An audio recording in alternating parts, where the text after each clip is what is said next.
que en el siglo IV, un gobernante sobre el clero y la iglesia. Por tanto, Pedro, como el principal de los apóstoles, debe haber poseído autoridad sobre toda la iglesia. Se citaban dos textos en los evangelios como prueba de esta afirmación.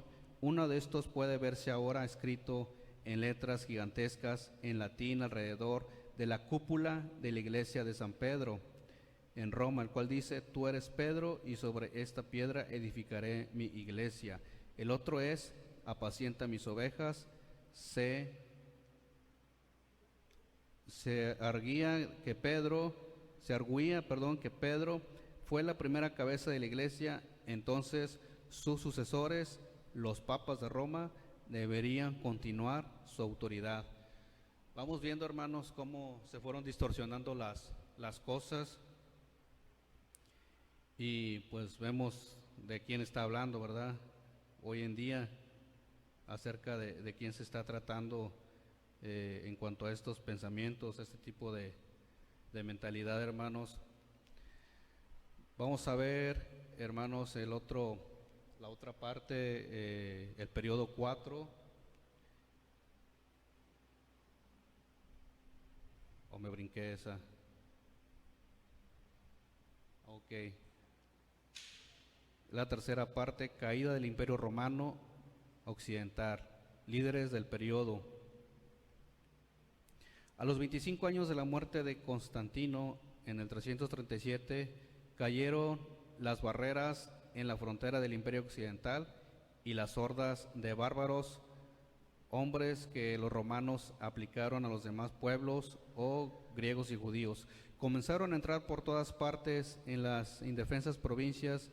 De esta manera se posesionaron del territorio y establecieron reinos independientes.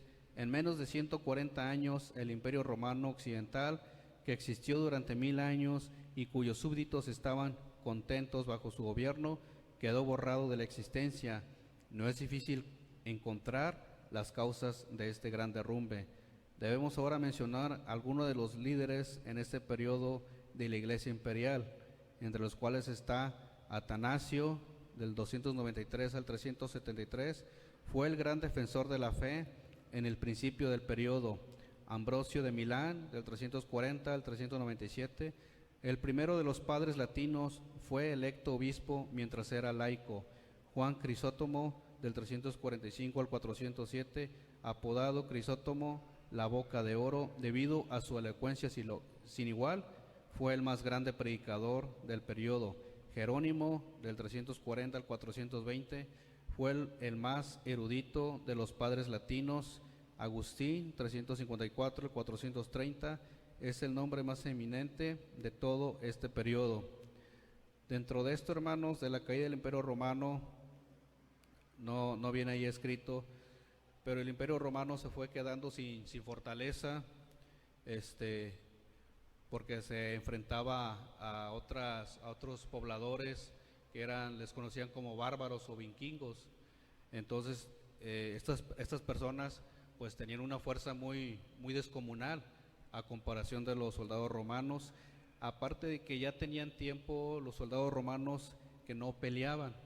Entonces esto facilitó las cosas pues para que fueran invadidos, hermanos. Amén. El cuarto periodo, hermanos, es la iglesia medieval,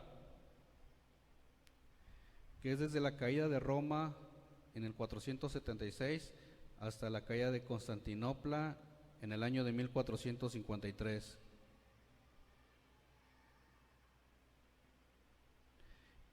Y en la primera parte de este periodo habla del progreso del poder papal. El hecho más notable en los 10 siglos de la Edad Media es el desarrollo del poder papal, y hemos visto cómo el Papa de Roma afirmaba ser obispo universal y cabeza de la Iglesia. Ahora afirma ser gobernador sobre las naciones, los reyes y emperadores. Este desarrollo tuvo 3 periodos: crecimiento, culminación y decadencia. El periodo de crecimiento del poder papal empezó con el pontificado de Gregorio I el Grande y llegó a su apogeo bajo Gregorio VII, mejor conocido como Hildebrando.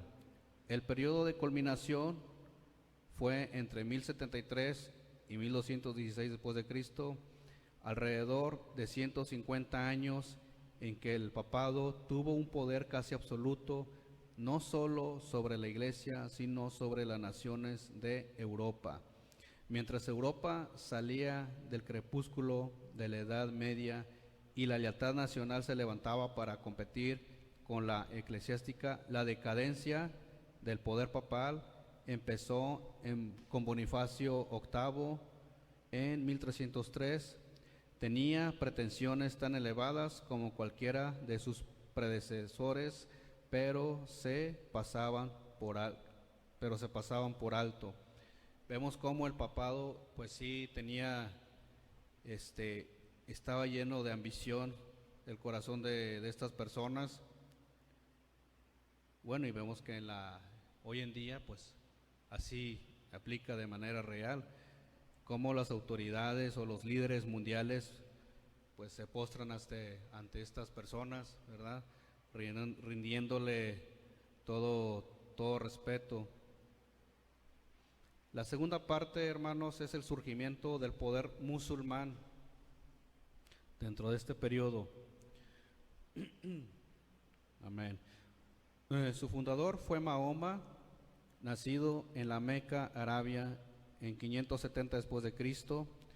A los 40 años de edad, en el 610, empezó su carrera como profeta y reformador. Al principio ganó discípulos lentamente, pero su causa creció lo suficiente para encontrar persecución.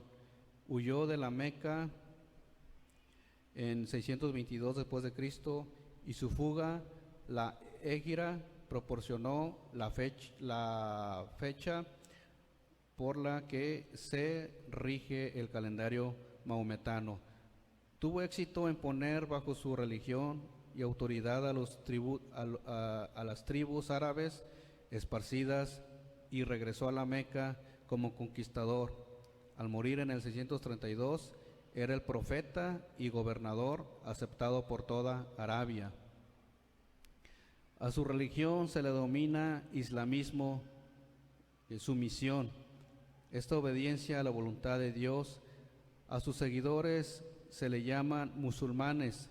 Hay un solo Dios, ellos así lo ven, al que llaman Alá. Hay multitudes, ellos piensan que hay multitudes de ángeles invisibles, buenos y malos, que se relacionan constantemente con los hombres. También dicen que Dios entregó su revelación en el Corán, una serie de mensajes comunicados a Mahoma por medio del ángel Gabriel. También dicen que Dios envió profetas inspirados a los hombres, de los más grandes, los cuales fueron Adán, Moisés, Jesús y sobre todo los demás, Mahoma. En el más allá habrá una resurrección final, que es el juicio y el cielo o el infierno para cada hombre. Vemos aquí cómo esta persona se siente muy por encima de los profetas y del Señor Jesús, hermanos, la mentalidad de esta persona. Al principio Mahoma dependía de las influencias morales al predicar su evangelio, pero pronto cambió sus métodos y se hizo guerrero, conduciendo a sus unidos y feroces árabes a la conquista de los incrédulos. Presentó a todo país o tribu la alternativa entre el islamismo, el tributo o la muerte para los que resistían sus armas. En poco tiempo conquistaron Palestina y Siria, y los lugares santos del cristianismo cayeron bajo el poder del islamismo. Vemos cómo era muy radical, hermano, su manera de ser. Pasamos a la siguiente diapositiva, hermanos, que es la tercera parte. el Santo Imperio Romano, la separación de la Iglesia Latina y Grecia. No deje de glorificar a nuestro Dios, hermanos. Dios está con nosotros. Dice lo siguiente, hermanos: desde el siglo IX hasta el XIX existió en Europa una entidad política singular que demostró poseer distintas características en diferentes generaciones. El nombre oficial era el Santo Imperio Romano, aunque en forma común pero incorrecta se le denominaba el Imperio Germano. Por muchos siglos, al principio de la historia del imperio, hubo fuerte rivalidad y algunas veces guerras entre los emperadores y los papas. Los emperadores lucharon por gobernar la Iglesia, los papas lucharon por dominar el imperio. Hemos visto cómo el Papa Gregorio VII y Hildebrando en una época exigió la sumisión del emperador y cómo Inocente podía y quitaba emperadores y reyes. Sin embargo, la lucha fue menos intensa y cesó después de la Reforma, cuando las líneas divisorias entre la Iglesia y el Estado al fin se fijaron. La separación de la Iglesia latina y griega se hizo formalmente en el siglo XI, aunque en la práctica se efectuó mucho antes. Durante 100 años, la relación normal entre papas y patriarcas se caracterizó por la lucha. Seguimos viendo, hermanos, cómo los papas pues han querido imponer siempre no es algo nuevo, es algo que ya viene desde tiempos antiguos, hermanos, pero Dios está con nosotros. Amén. La otra parte que sigue es la cuarta parte, que son las cruzadas. Dice lo siguiente: otro gran movimiento de la Edad Media bajo la inspiración y bajo el mando de la Iglesia fueron las cruzadas. Estas comenzaron a finales del siglo XI y continuaron durante casi 300 años, desde el siglo IV en adelante, incluso hasta el tiempo actual. Multitudes realizaron peregrinaciones hasta Tierra Santa alrededor del año 1000 después de Cristo. El número de peregrinos aumentó de forma considerable cuando se esperaba casi universalmente el fin del mundo y la venida de Cristo. Incluso después, cuando esos acontecimientos no ocurrieron, las peregrinaciones continuaron. Al principio, los gobernantes musulmanes de Palestina favorecieron las cruzadas. Sin embargo, más tarde los peregrinos sufrieron opresión, robo y algunas veces hasta la muerte. Al mismo tiempo, los musulmanes estaban amenazando al debilitado Imperio Oriental y el emperador Alejo le pidió al Papa Urbano II que enviase a los guerreros de Europa en su ayuda. Por todas partes en Europa se despertó el espíritu de libertad Tierra Santa del dominio musulmán, y de este impulso resultaron las cruzadas. Yo creo que sí hemos escuchado un poco de las cruzadas, y el origen fue el querer liberar, hermanos, la Tierra Santa y todos estos lugares en donde estaban en cierta manera pues bajo amenaza de los musulmanes. Si bien sabemos, los musulmanes pues sus tendencias son normalmente ataques terroristas, hermanos, y cada vez que ellos cometen algún acto así, pues sabemos y escuchamos que según ellos, ¿verdad?, lo hacen en el nombre de Dios, que lo hacen para cumplir la voluntad de Dios, hermanos. Pero pues ese es un error muy grande, hermanos. Pero Dios sigue con nosotros, hermanos, para gloria de su nombre. Seguimos con la quinta parte, hermanos. Si alguien quiere comentar algo, hermanos, adelante. Yo sé que está un poquito largo, ¿verdad?, pero ya vamos a terminar, ya no falta mucho.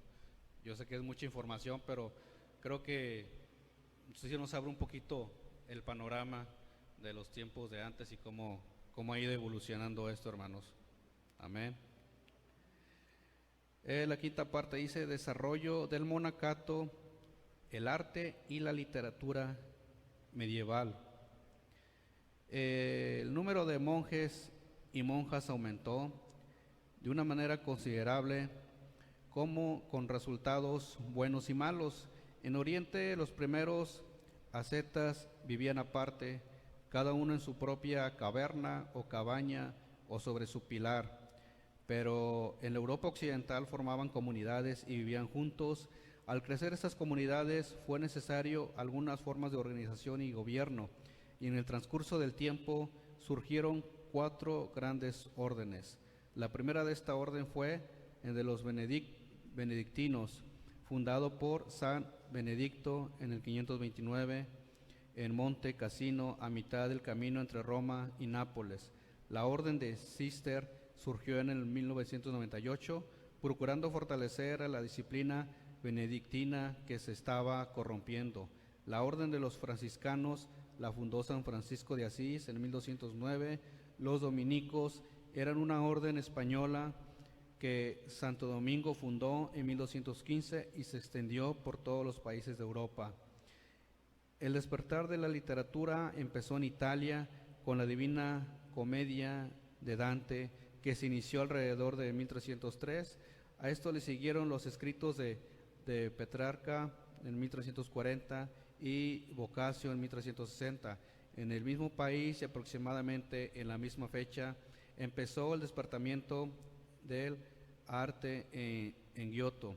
En 1298, seguido por una serie de grandes pintores, escultores y arquitectos, debe recordarse que casi sin excepción, los primeros pintores usaron su arte para el servicio de la Iglesia. Sus obras, aun cuando ahora están en galerías y exhibiciones, se hallaban al principio en iglesias y monasterios.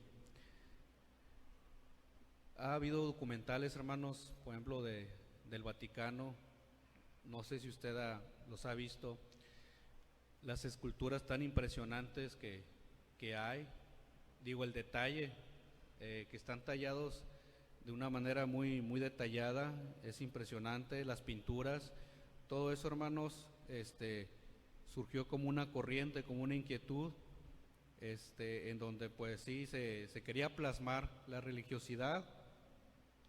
Y en cuanto a los monjes, hermanos, se comenta que estas personas pues sí se aislaban de la población, porque ellos pensaban o querían suponer que estando aislados no se iban a contaminar e iban a poder tener una comunión más profunda con Dios. Es por eso que se aislaban y bueno, pues también el asunto no es así. Sí, hermanos, hoy en día vemos que hay diferentes sectas que tienen incluso sus propias escuelas. Viene a mi mente como los ruselistas, los testigos de Jehová, que ellos tienen su propia escuela, parece ser, y cosas así. ¿Por qué? Porque tienen la idea de que no se quieren contaminar con lo exterior. Amén. Gloria a Dios. Vamos con la sexta parte, hermanos, que dice comienzos de la reforma religiosa. Dice, durante este periodo y sobre todo en su ocaso, hubo destellos de luz religiosa, presagios de la reforma venidera. 5 grandes movimientos de reforma surgieron en la Iglesia, pero el mundo no estaba listo para ellos y se reprimieron con sangrienta persecución. Uno de ellos son los puritanos. Alcanzaron prominencia en el sur de Francia alrededor del 1170, repudiaban la autoridad de la tradición, circulaban el Nuevo Testamento y se oponían a las doctrinas romanas del purgatorio, a la adoración de imágenes y a las pretensiones sacerdotales. Otros son los valdenses, surgieron más o menos en el mismo tiempo, 1170, con Pedro Baldo, un comerciante de Lyon, que leía, explicaba y predicaba y circulaba las escrituras a lo que apelaba en contra de las costumbres, de las doctrinas de los católicos romanos. Está también Juan Wycliffe. Empezó el movimiento en Inglaterra en favor de la libertad del poder romano y de la reforma de la Iglesia, y acaba a los frailes mendicantes y al sistema del monocato. Rechazaba y se oponía a la autoridad papal. En Inglaterra escribió en contra de la doctrina de la transubstantación, considerando el pan y el vino como símbolos, e instaba a que el servicio de la Iglesia se simplificase más. Según el modelo del Nuevo Testamento, su mayor obra fue la traducción del Nuevo Testamento al inglés, terminando en 1380. Está Juan Hus también, en Bohemia, nacido en 1369 y martirizado en 1415. Fue un lector de los escritos de Wycliffe y predicó sus doctrinas. En especial proclamó la liberación de la autoridad papal. Está también Jerónimo Savonarola, nacido en 1452, fue un monje de la Orden de los Dominicos en Florencia, Italia, y prior del monasterio San Marcos. Predicaba como uno de los profetas antiguos contra los males sociales, eclesiásticos y políticos en su tiempo. Llenaba la gran catedral hasta rebosar con multitudes ansiosas, no tan solo de escuchar, sino de obedecer sus enseñanzas. Eran personas que iniciaban las reformas, hermanos, pero todavía no llegaba con gran impacto. Hermanos, la sexta parte, que es la caída de Constantinopla, eruditos y líderes. Amén, aleluya, hermanos. Los historiadores fijan la caída de Constantinopla en 1453 como el punto de la división entre los tiempos medievales y modernos. Durante los 1000 años de la iglesia medieval se levantaron muchos grandes hombres, pero solo citaremos 4 como los líderes intelectuales, que es Anselmo, escribió muchas obras teológicas y filosóficas. Pedro Abelardo, filósofo y teólogo, fue el pensador más valeroso de la Edad Media.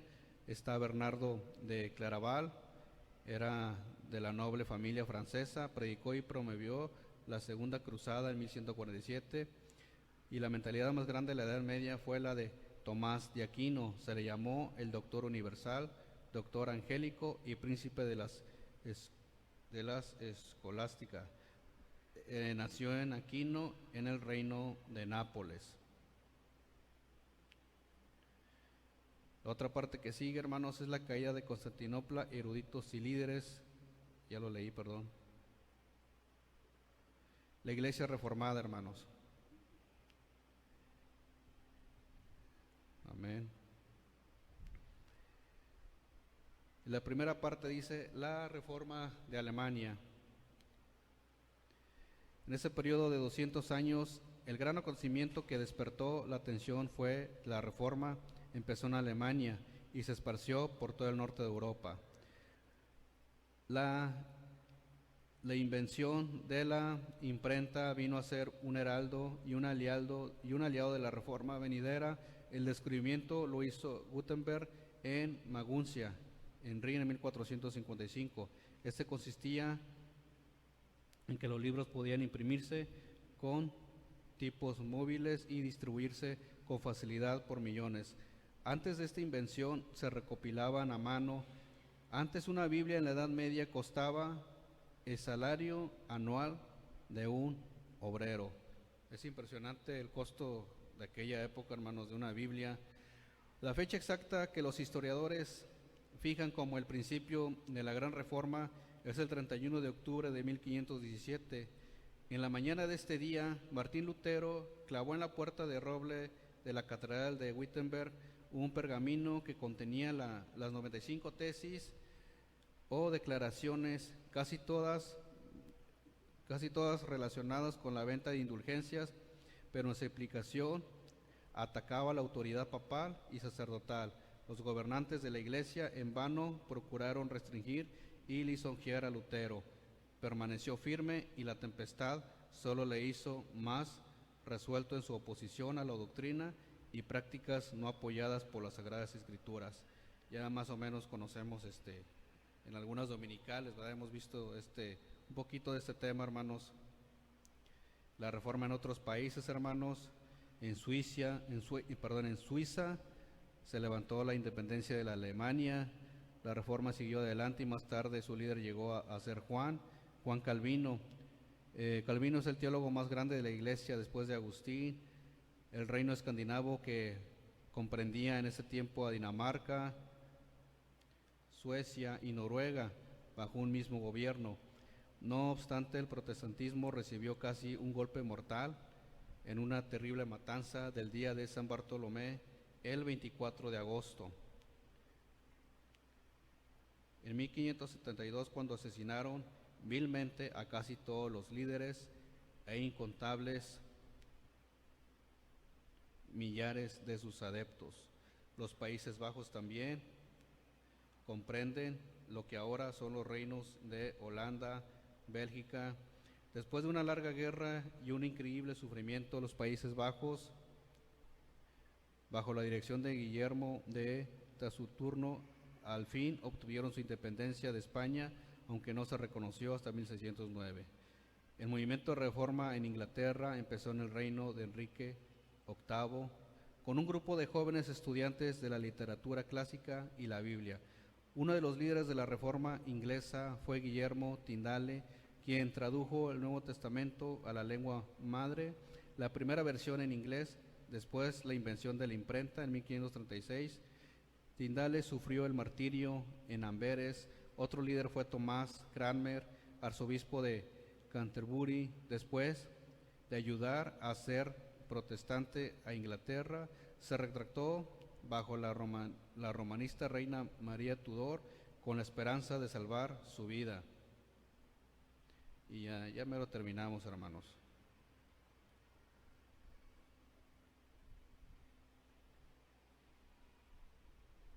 Sigue la segunda parte de la reforma. El primer gran principio es que la verdadera religión se funda de las Escrituras, hablando de los principios de la reforma. La religión se funda en las Escrituras. Otros principios establecidos por la reforma fue el de la religión, que la religión debía ser racional e inteligente. Una tercera gran verdad a la que se le dio énfasis en la reforma fue la de la religión personal. Bajo el sistema romano existía una puerta cerrada entre el adorador y Dios, y para esa puerta el sacerdote tenía la única llave. Los reformadores también insistían en una religión espiritual diferente a una religión formalista. El último de estos principios en la obra práctica de la reforma fue el de una iglesia nacional diferente a una mundial. El propósito del papado y del sacerdocio fue subordinar el Estado a la iglesia y hacer que el Papa ejerciera autoridad suprema sobre todas las naciones. Donde quiera que el protestantismo triunfaba, surgía una iglesia nacional gobernada por sí mismo e independiente de Roma. Estas iglesias nacionales asumían diferentes formas: episcopal en Inglaterra, presbiteriana en Escocia, algo mixtas en los países del norte.